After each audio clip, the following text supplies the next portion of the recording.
Teman-teman semua, kembali lagi di channel Pendapat Joseph. Hari ini saya akan mereview film, tapi bukan film bioskop. Kembali lagi film Netflix. Karena beberapa film di Indonesia ada hampir 2 minggu ini nonton film bioskop belum bisa. Kategori saya bener-bener pengen nontonnya.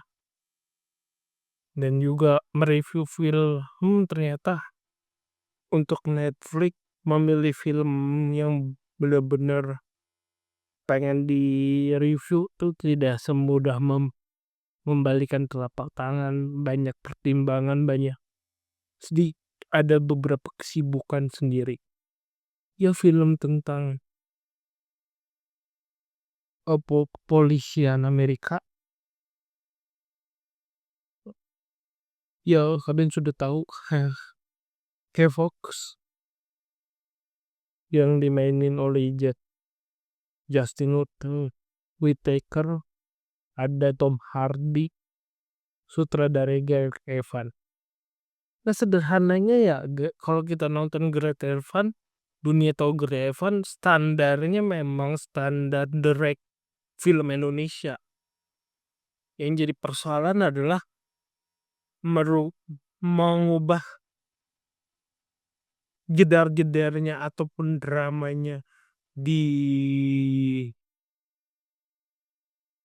film Indonesia, rubah ke Amerika lagi, walaupun Gareth Evans orang Amerika, itu tidak semudah membalikan telapak tangan. Itu yang terjadi di film ini. Meskipun diperbuat oleh Tom Hardy jadi Patrick Walker, terus bos dan pengimbangannya Justin Whittaker, si bule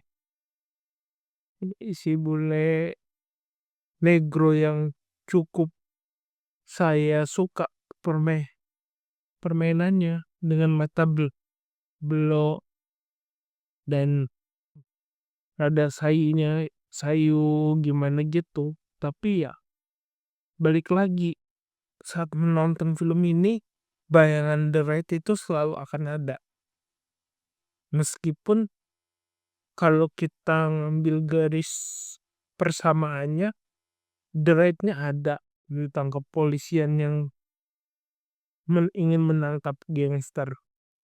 Tugasnya misi yang berat dapat, tetapi jalinan emosinya ya ada elemennya Marvel sendiri, ada sisi apakah dramanya benar-benar dapat apa tidak. Banyak pertimbangan saat menilai seperti ini. Yang jelas ya dramanya ya kita seperti nonton film akhir 90-an 2000-an awal kalau ngomongin film Amerika. Drama film aksi akan selalu seperti itu. Pengembangan ceritanya mungkin ada kebaruan, tetapi ya tidak memiliki kedekatan emosional seperti saya menonton The Accountant 2 ataupun kita menonton Misi Polisi, filmnya si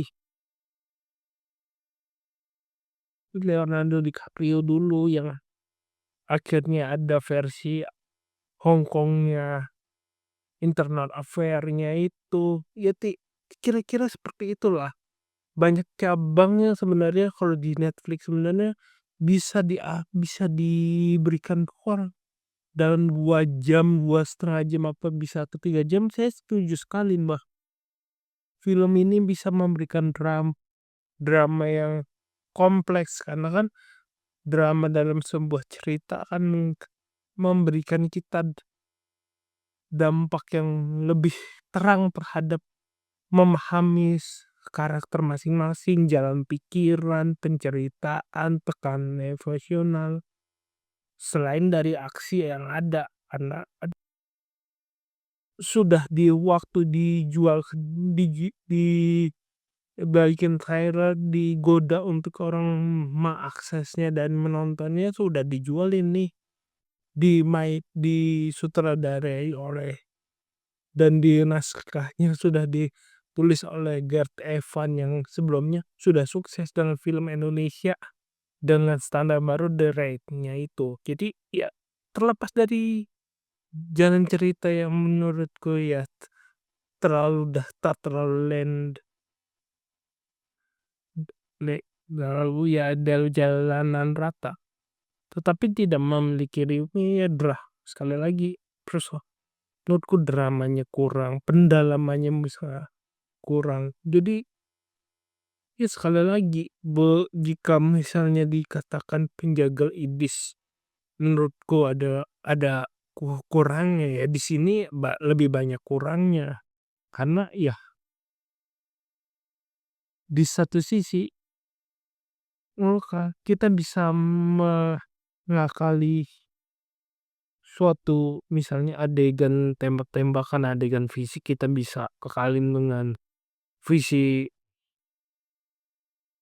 permainan kamera atau permainan, technical fisik ataupun CGI bisa kita pertimbangkan. Tetapi di dalam pengembangan cerita atau pembuatan cerita supaya lebih bisa ngikat lagi dalam sisi penontonnya, menurutku ya di situ yang kurang menurutku.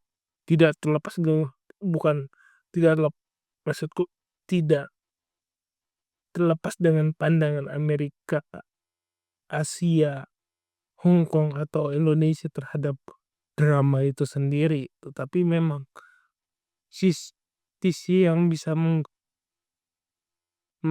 membikin ikatan dari penonton sama cerita itu ataupun aktornya tersebut itu kan terkadang bagian dramanya itu yang menurutku bagian penting dalam cerita. Bagaimana Patrick ada di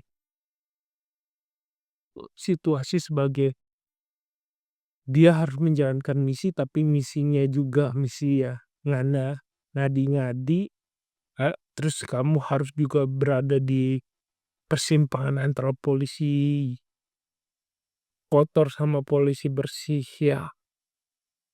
Itu kan bagian dari cerita lama antara misalnya kalau nonton film Hong Kong contohnya ada, film Amerika contohnya ada, apalagi film Eropa. Jadi film ini terasa datar saja sih bagiku. Hingga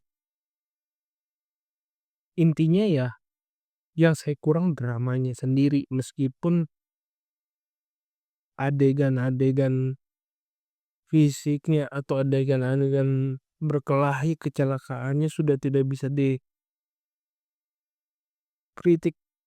terlalu banyak karena ya sudah standarnya mereka sudah seperti itu. Standar juga filmnya. Jadi sekian dari saya, kurang lebih mohon maaf. Jika suka silakan like video ini, subscribe pendapat Joseph. Jika ada kritik saran terus komentar. Jika ada keinginan berinvestasi silakan klik link Saweria di deskripsi. Akhir kata, sampai jumpa di video selanjutnya. Terima kasih.